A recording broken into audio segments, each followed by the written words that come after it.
బాలుడు నడవవలసిన త్రోవను వారికి నేర్పుము, వాడు పెద్దవాడైనప్పుడు దాని నుండి తొలగిపోడు.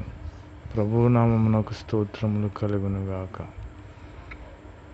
ఈ యొక్క వాక్యములో సారాంశం ఏమిటంటే, మన పిల్లలకు మనమేమి నేర్పుచున్నాము? మంచిని నేర్పుచున్నామా?